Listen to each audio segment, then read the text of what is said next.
मौलाए कायनात करमल्लाहु वजहुल करीम की बारगाह में हाजिरी देते हुए अपनी बात का आगाज कर रहा हूँ।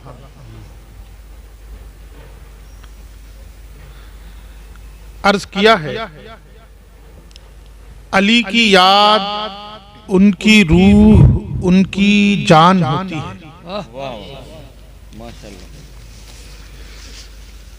अली की याद उनकी रूह उनकी जान होती है। अली की याद उनकी रूह उनकी जान होती है। अली वाले जहां भी हों, अली वाले जहां भी हों, अलग ही शान होती है। सुभान अल्लाह। अली की याद उनकी रूह उनकी जान होती है। अली वाले जहां भी हों, अलग ही शान होती है। और अली के तज़किरे से तुझको हम पर शक हुआ वाइस। अली के तज़किरे से, अरे अली के तज़किरे से तुझको हम पर शक हुआ वाइस। अली के तज़किरे से तुझको हम पर शक हुआ वाइस। अली के नाम से ईमान की पहचान हो। सुभान अल्लाह, सुभान अल्लाह। नारे तकबीर, नारे रिसालत, उलमाए अहले सुन्नत, नारे हैदरी। सुभान अल्लाह, सुभान अल्लाह। अली के तज़किरे से तुझको हम पर शक हुआ वाइस, तुझको हम पर शक हुआ वाइस। अली के नाम से ईमान की पहचान होती है।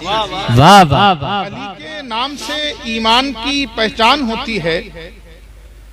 और एक किता और समात कर लें। ये रिश्ता कौन सा है जो निभाना चाहता है। जी, मेरी नजर उस शख्स पर भी है जो सबसे पीछे बैठा है मजमे में। जब तक उसके मुंह से आवाज नहीं निकलेगी मजा नहीं आएगा। एक बार फिर गौर से सुने, ये रिश्ता कौन सा है जो निभाना चाहते हैं। जी, ये रिश्ता कौन सा है जो निभाना चाहते हो। और अर्ज किया है मियां, ये रिश्ता कौन सा है जो निभाना चाहते हो, बगैर आल के ईमान लाना चाहते हो। वाह वाह वाह वाह वाह वाह वाह वाह। ये रिश्ता वाह वाह वाह। सुभान। ये रिश्ता कौन सा है जो निभाना चाहते हो, बगैर आल के ईमान लाना चाहते हो। और तुम्हारा ख्वाब ये पूरा कभी नहीं होगा। वाह।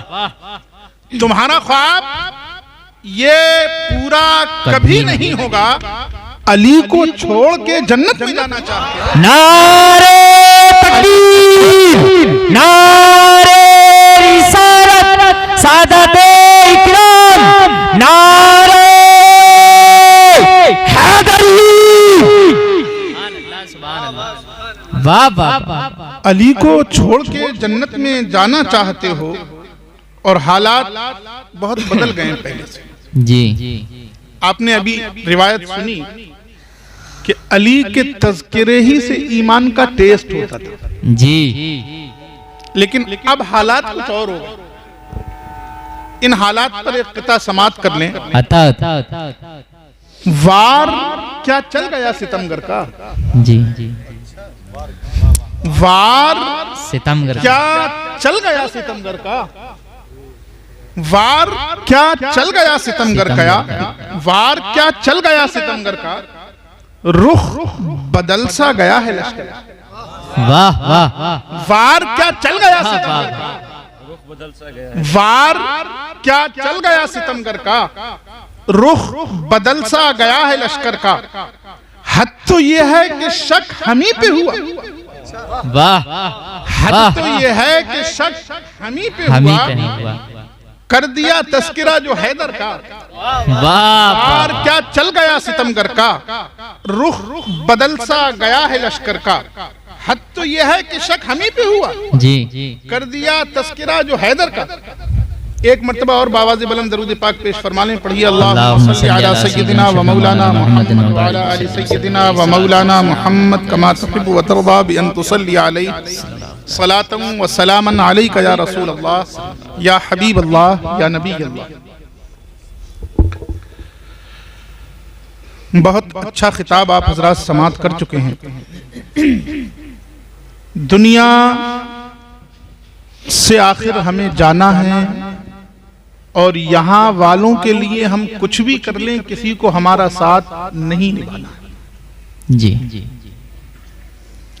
नवाज देवबंदी की जबान में इस तरह समझिए, जिन पर लुटा चुका था मैं दुनिया की नेमतें, जी जिन पर लुटा चुका था मैं दुनिया की नेमतें, उन वारिसों ने मुझको कफन नाप के दिया। उन वारिसों ने मुझको कफन नाप के दिया। यह है दुनिया। जी लिहाजा अपनी आखिरत को बनाने की कोशिश कीजिए। बेशक बेशक। आज हम और आप जिस जलसे में हाजिर आए हैं, इस जलसे में दस्तार बंदी भी होनी है और ये जलसा कई बुजुर्गों का उर्स के तौर पर भी मनाया जाता है। बेशक। इसका ताल्लुक कई बुजुर्गों के उर्स से भी है। बहरहाल खुतबा मसनूना के बाद मैंने जिस आयत करीमा की तिलावत की है, उसके ताल्लुक से सिर्फ उसका शान नुज़ूल बताऊंगा और बात खत्म कर दूंगा। जी पीछे कोई ऐसा है जो नारा लगा दे?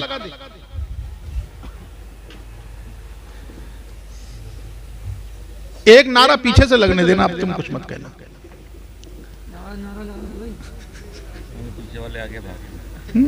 अब समझ गए, पता ही नहीं है। अल्लाह अकबर। पहले देखते हैं। या अली या अली। अल्लाह अकबर। या रसूल अल्लाह। या अली। जिंदाबाद जिंदाबाद जिंदाबाद जिंदाबाद जिंदाबाद जिंदाबाद। चलिए अल्हम्दुलिल्लाह।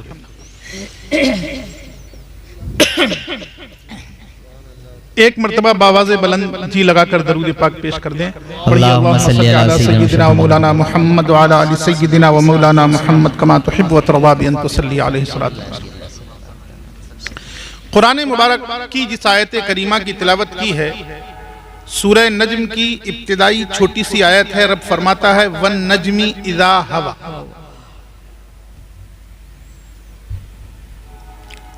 कसम है नज्म की जब वो गिरा, जब वो उतरा, जब वो नीचे आया। नज्म अरबी जबान में कई मानी में इस्तेमाल होता है, इसलिए इसका माना बताते हुए मुफस्सिरीन ने कई बातें कही हैं। एक बात यह है कि नज्म का माना सितारा है और आसमान से कभी कभी सितारा टूट कर गिरता है। वो सितारा जो बज़ाहिर बगैर किसी रस्सी, बगैर किसी धागे, बगैर किसी कांटे के टिका हुआ है, जी उसका टिकना भी रब की कुदरत है, रब की आयत है, रब की निशानी है, और उसका गिरना भी रब की निशानी। इसलिए रब ने उसकी कसम याद फरमाई, उसकी कसम खाई। एक दूसरी तफसीर यह है कि नज्म का एक माना होता है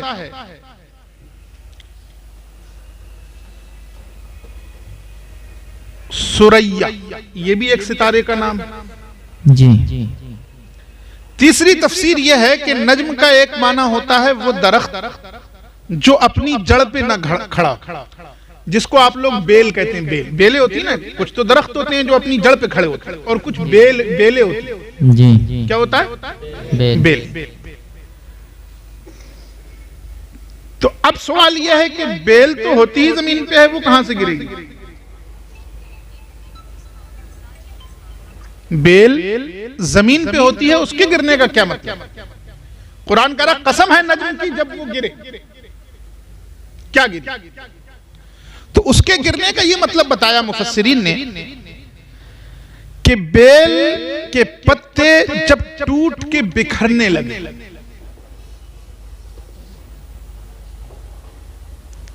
उसकी कसम याद फरमाई रब ने। जी। लेकिन आज मुझे जो कौल आपको बताना है वो कौल है जाफर इब्ने मोहम्मद इब्ने अली इब्ने हुसैन का। किसका? जाफर इब्ने मोहम्मद इब्ने अली इब्ने हुसैन का। इस कौल को तफसीरे सालबी में नकल किया है। 472 हिजरी में लिखी गई है। 5वीं सदी हिजरी की लिखी हुई तफसीर है, आज की नहीं। जाफर इब्ने मोहम्मद इब्ने अली इब्ने हुसैन जानते हैं कौन है? नहीं। कूंडे खाते हो? कूंडे वही जाफर सादिक हैं यार। जी। इनके वालिद हजरत इमाम मोहम्मद बाकिर, उनके वालिद हजरत इमाम ज़ैनुल आबिदीन जिनका नाम अली था, जाफर इब्ने मोहम्मद इब्ने अली इब्ने हुसैन। जी। हजरत इमाम अली मकाम के बेटे हजरत इमाम ज़ैनुल आबिदीन, उनके बेटे हजरत इमाम मोहम्मद बाकिर, उनके बेटे हजरत इमाम जाफर सादिक, जिनके कूंडे 22 तारीख को आप मनाते हैं, फातिहा करते हैं। मनाया कीजिए, किसी के पेट में दर्द हो होने दीजिए, आप 22 को फातिहा कीजिए, 22 को कूंडे खाइए। बहरहाल हजरत इमाम जाफर सादिक ने जो बाबुल इल्म से इस्तिफादा किया है, उन्होंने एक अलग बात कही। उन्होंने कहा नज्म का माना यहां सितारा नहीं, नज्म का माना यहां सुरैया नहीं है, नज्म का माना यहां पेड़ बेल नहीं है। इसलिए कि सूरज शुरू होते ही जिसकी बात की जा रही है वो ना सितारों की बात है ना आसमानों की बात है। इस आयत के बाद जो दूसरी आयत है उसमें सितारों की बात नहीं है, आसमानों की बात नहीं है, जमीनों की बात नहीं है, जी, किसी की बात नहीं है। इस आयत के बाद जिसकी बात है रब फरमाता है मादल्ला साहिबुकुम वमा गवा, यानी रसूल की मेराज का तस्करा है। हजरत इमाम जाफर सादिक खाली पूरी मत खाया करो, उनके इल्म को भी समझा करो। वो कहते हैं बाद में फौरन मेराज का तस्करा, उससे पहले सितारों की बात का क्या मतलब? मेराज का तस्करा उससे पहले पेड़ों की बात का क्या मतलब? अरे पिछली आयत का अगली आयत से कोई ताल्लुक होना चाहिए। हजरत इमाम जाफर सादिक कहते हैं कि नज्म ना तो सितारा है, ना सुरैया है, ना आसमान है, बल्कि ये नज्म मेरे जद्दे अमजद हुजूर अनवर सल्लल्लाहु ताला अलैहि वसल्लम है, वही मुराद लिया है रब ने। कसम है मोहम्मद की जब वो उस आसमान से नीचे उतरे। वाह वाह वाह, सुभान। अब सुनिए, हजरत इमाम जाफर सादिक कहते हैं ये आयत जब नाजिल हुई तो उतबा बिन अबू लहब, जिसके निकाह में अल्लाह के रसूल सल्लल्लाहु अलैहि वसल्लम की एक बेटी भी रही पहले,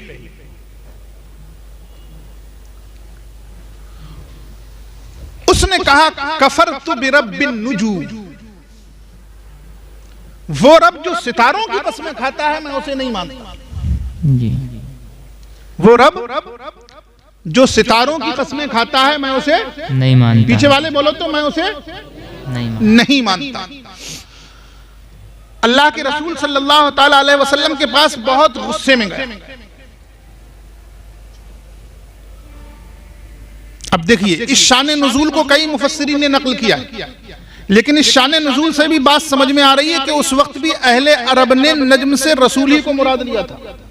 जी। वरना आयत के नाजिल होने से, सितारे की कसम खाने से और रसूल के पास जाने से क्या ताल्लुक? जी। उतबा गया भागा हुआ और उसने अल्लाह के रसूल के सामने जाकर बदतमीजियां की, गुस्ताखी की। अल्लाह के रसूल सल्लल्लाहु ताला अलैहि वसल्लम ने दुआ के लिए हाथ उठाए और फरमाया या अल्लाह जहन्नम के कुत्तों में से एक कुत्ता इस पर मुसल्लत फरमा दे। अल्लाह के रसूल सल्लल्लाहु अलैहि वसल्लम के चेहरे अक़दस पर थूकने की कोशिश की, लेकिन इसे ये नहीं मालूम था कि सूरज पर थूकने से अपने ऊपर गिरता है। जी।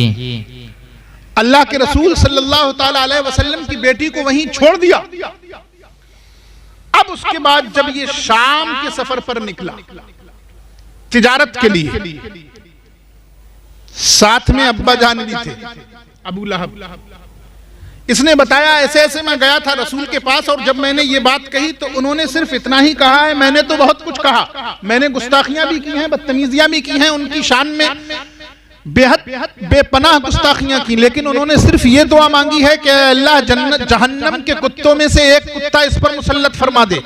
अब मैं जा रहा हूं शाम के सफर पर, तिजारत की नियत से आप मुझे लेकर जा रहे हैं, ऐसा ना हो कि कहीं मोहम्मद की दुआ कबूल हो जाए, ऐसा ना हो कि सफर में हालात ऐसे बन जाएं कि मुझे कोई कुत्ता निगल ले जाए, मुझे कोई शेर निगल ले जाए। आप कुछ ऐसा रास्ता अपनाइए, कोई ऐसी तदबीर अपनाइए कि मैं महफूज रहूं, वरना कल दुनिया क्या कहेगी कि जो एक नंबर का दुश्मन था, जो एक नंबर का बागी था, जो शिद्दत पसंदी में सबसे आगे था, अल्लाह तबारक अल्लाह के रसूल की बद्दुआ उसी पर ऐसी मुसल्लत हुई कि वो आखिर इस दुनिया से चला ही गया। अबू लहब कहता है घबरा मत, मैं चल रहा हूं। चलते चलते जब रास्ते में एक जगह रुकते हैं, एक राहिब मिलता है, वो कहता है ऐ लश्कर वाले कहां से हो? ये बताते हैं, वो कहता है यहां मत ठहरना, इस जमीन पर शेर भी रहते हैं, इस जमीन पर कीड़े भी रहते हैं, इस जमीन पर जमीनी कीड़े भी रहते हैं, जानवर भी रहते हैं, दरिंदे भी रहते हैं। अब ये उतबा कहता है अपने बाप के पास आकर कि अब्बा जान कहीं ऐसा ना हो कि मोहम्मद की वो दुआ कबूल हो जाए, देखे रहना। अबू लहब हुक्म दे देता है ऐ लश्करियों मेरे बेटे को बीच में से घेर लो, ऐ लश्करियों मेरे बेटों के चारों तरफ तुम खड़े हो जाना, ऐ लश्करियों बेटे के चारों तरफ तुम ऊंटों को खड़ा कर दो। लेकिन देखने वाला देख रहा था कि उसने अपने बेटे को बीच में खड़ा कर दिया था, लेकिन जब कज़ा आती है तो फिर बुरूज मुशय्यदा में भी नहीं बचा पाती। ऐनमा तकुनु युद्रिकुमुल मौत वलौ कुन बुरूज मुशय्यदा। देखने वाले ने देखा कि एक शेर आया, ऊँटनियां खड़ी थी, नहीं बोला, इंसान सो रहे थे, हर एक के पास जाकर सूंघता और सूंघने के बाद हट जाता। जब उतबा के पास पहुंचा उसने सूंघा और फिर उतबा पर हमला कर दिया। जब तक लोग चीखे उसने अपने बाप से कहा अब्बा जान बचा लीजिए, तब तक वो दुनिया से जा चुका था।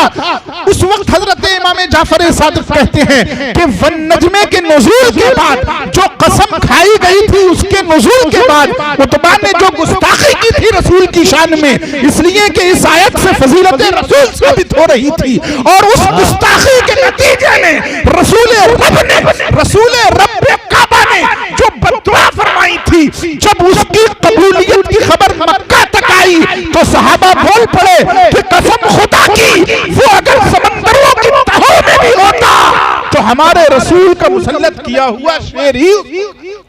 सुभान अल्लाह, सुभान वाह वाह। ये थे वो इमाम जाफर सादिक जिनकी खीर और पूरी खाकर छोड़ देते। कहां से आया ये? मौलाए कायनात से मुस्तफा दिया था। अभी सुना ना आपने, अना मदीनतुल इल्मी व अलीयुल बाब, मैं इल्म का शहर हूं और अली उसका दरवाजा है। बस हो चुका। अब आगे वाला एक जुमला और सुन लीजिए जो आमतौर से रिवायतों में नहीं। फमन अरादल इल्म फलयतिल बाब। अल्लाह के रसूल सल्लल्लाहु अलैहि वसल्लम ने सिर्फ यही नहीं बताया कि मैं इल्म का शहर हूं और अली उसका दरवाजा है, बल्कि अल्लाह के रसूल ने उम्मत को, उलमा को, अइम्मा को, जिन्हें अपने इल्म पर गुरूर है, जो इल्म हासिल करना चाहते हैं, उन्हें इल्म सीखने का, इल्म के जरिए रसूल तक पहुंचने का रास्ता भी बताया। फरमाया अब जो इल्म का इरादा रखता है, जो इल्म हासिल करना चाहता है, तो वो दरवाजे तक आए, यानी अली। बगैर अली के जी कोई आलिम अगर अली के फैज का कायल ना हो तो समझ लेना इल्म तो है मगर चोरी का। जी इल्म तो है चोरी का, इसलिए कि जो रसूल का इल्म है वो तो अली से मिलना। क्लियर कर दिया रसूल। जी मन अरादल इल्म फलियातिल बाब, जो इल्म चाहता है वो दरवाजे के पास आए। अब अगर कोई ऐसा इल्म वाला मिल जाए जिसको अली के फजाइल में इनकार हो, जिसको अली के फजाइल बयान करने वाला राफजी और शिया लगने लगता हो, जिसको अली का तस्करा करना नागवार गुजरता हो तो समझ लेना अगर है भी तो चोरी का। जी। अल्लाह के रसूल ने हमेशा के लिए कानून बना दिया, क्या है मेरा कलिमा पढ़ने वालों इल्म है लेकिन दरवाजे से नहीं मिला है तो समझ लेना कि मेरा नहीं है। जी। फमन अरादल इल्म या फमन अरादत दार फलयातिल बाब, जो इल्म तक पहुंचना चाहता है वो पहले दरवाजे पर आए, दस्तक दे, तब उसे मेरे इल्म का फैज मिलेगा। क्या मिलेगा? फैज। फैज। अब एक बात और समझिए, आपने अभी तकरीर समाअत की जिसमें मेराज को जाने की बात थी। जी। मेराज पर जाने की बात थी। लेकिन अगर हम इस आयत से ये समझें कि कसम है मोहम्मद की, जब वो नीचे आए, यहां रब कसम ये नहीं खा रहा है कि कसम है मोहम्मद की। इस तफसीर के मुताबिक अगर हम नज्म से मोहम्मद को ले लें सल्लल्लाहु ताला अलैहि वसल्लम, हजरत इमाम जाफर सादिक के जद्दे अमजद को ले लें, तो मतलब क्या होगा? कसम है महबूब की जब वो नीचे उतरे, जब वो आसमान से नीचे आए।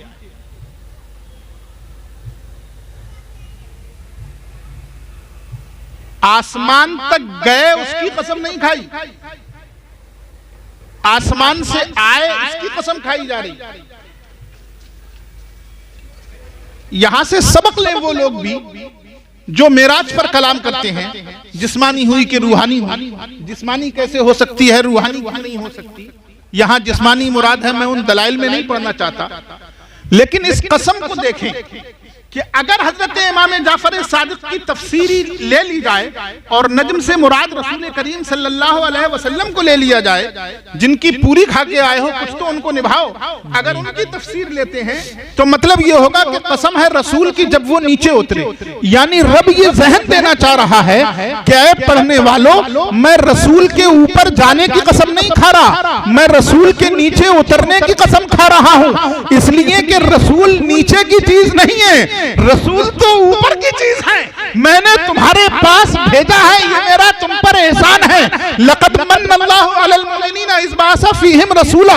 अब जब ये ऊपर आ गए उसके बाद दोबारा नीचे जा रहे हैं तो हैरतों और कमालात की बात ये नहीं है कि रसूल अर्श आज़म पर गए, बल्कि कमालात और हैरतों की बात ये है कि वो जिसकी ताज़ीम फरिश्ते भी करते हैं, वो मक्के की सरजमीन।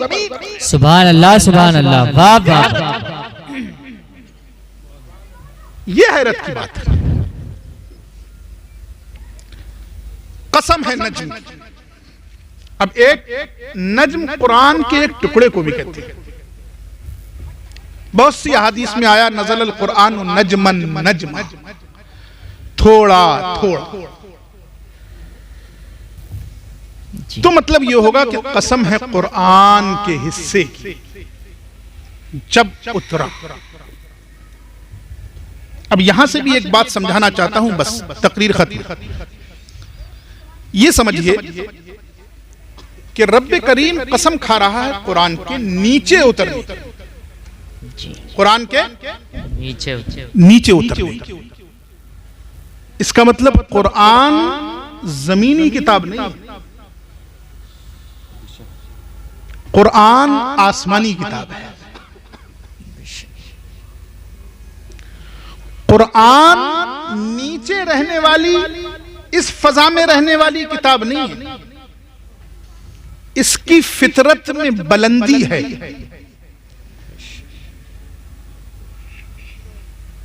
इसकी जात में ऊपर की परवाजें उड़ाने हैं। ये नीचे रहने वाली किताब नहीं। जी। जिस किताब की फितरत बुलंदी है, जो किताब जमीनी नहीं आसमानी है, जिस किताब को पढ़कर लोग हवाओं में उड़ने लगते हैं, वो किताब नीचे क्यों उतारी गई?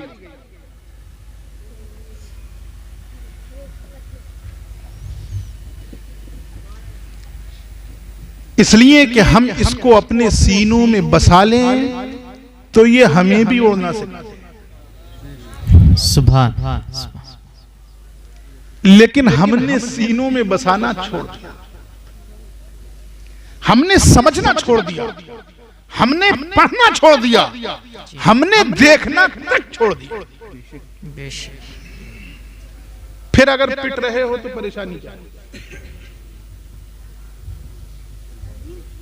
जो किताब तुम्हारी बुलंदियों के लिए जमीन पर उतार दी गई, जिसका उतारना इतना बड़ा कमाल है कि रब उसकी कसम खा रहा है, जी, उस किताब को तुम पकड़कर नहीं उड़ सके तो फिर रहो नीचे, फिर क्या बात है? आज हमारे दिल में ये जज्बा क्यों नहीं आता कि हम अपने सीने में ज्यादा से ज्यादा कुरान महफूज करें, हम अपने बच्चे को हाफिज कुरान बनाएं ताकि उसके सीने में कुरान महफूज। जाहिर है जो ऊपर को जाना चाहेगा वो जब भी जाएगा तो हमारे बच्चे के साथ साथ जाएगा। जी, जिसकी फितरत में रिफत है,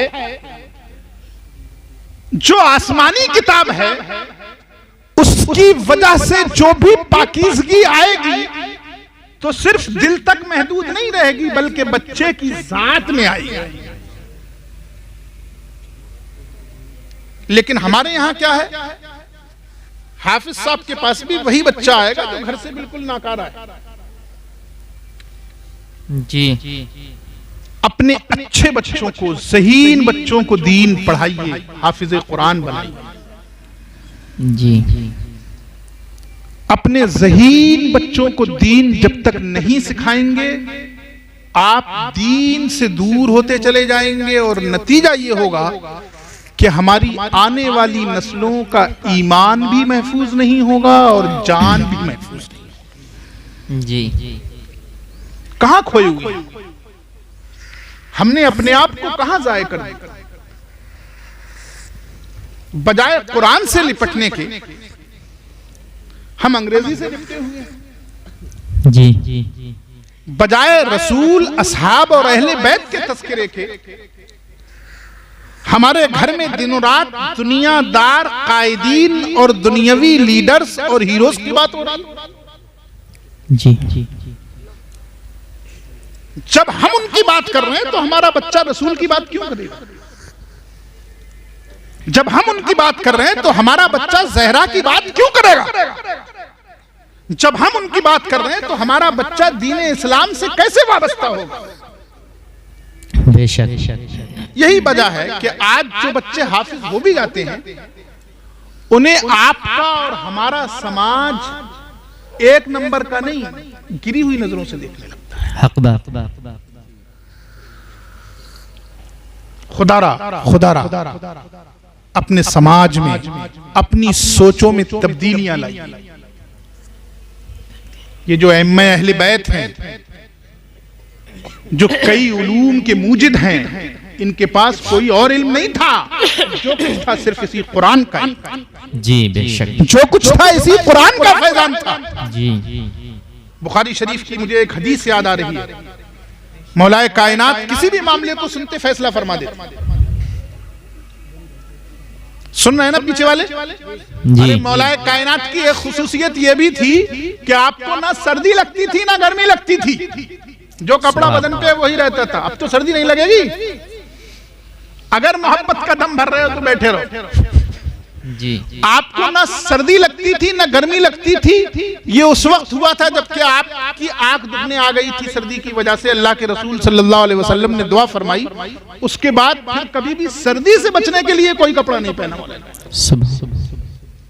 कसाए से अली में इमाम निसाई ने ये रिवायत की, सर्दी से बचने के लिए फिर कोई कपड़ा नहीं पहना, जैसे रहते थे। तो जब अली की शान ये थी तो अली वालों को भी कुछ शान रखनी चाहिए। जी, तो इनके पास कोई और इल्म नहीं था, कुरानी का इल्म था। लेकिन आज हम दूसरे उलूम की तरफ भाग पड़े, हमने कुरान को छोड़ दिया। आपके सामने इन बच्चों की दस्तारबंदी हो तो सिर्फ इनकी दस्तारबंदी मत देखिए, जी बल्कि जहन में यह भी सोचिए कि आपके रिश्तेदारों में, आपके घर में कोई हाफिज कुरान है या नहीं। अगर नहीं है तो क्यों नहीं हो सकता? क्या आप ये नहीं चाहते कि अगर कभी जरूरत पड़े तो घर ही में आपको इमाम मिल जाए? अगर किसी वजह से घर में पाबंदी हो जाए मस्जिद में जाकर नमाज पढ़ने की, जैसे कोरोना में हो गई थी, तो कम से कम घर में तरावी पढ़ लें। जी अगर ये चाहते हो तो ये अहद कर लेना कि 2 नस्लों में एक हाफिज कम से कम जरूर बनाएं। इंशाअल्लाह। इसलिए कि इस किताब से जुड़कर ही दीन और दुनिया में कामयाबी है, और इस किताब से हटने के बाद जी न दीन अच्छा है न दुनिया अच्छी। जो कुछ हमारा है कुरान और साहिब कुरान, बस। जी इससे हटकर हम सरफराजी चाहें, इससे हटकर हम सुरखरुई चाहें, इससे हटकर हम तरक्की चाहें, बहुत प्लाटिंग कर ली, बहुत जमीनें बेच ली, जी तरक्की किसी में नहीं है। कई एकड़ भी छोड़ के जाओगे तो जमीन नाप कर दी जाएगी। बेशक।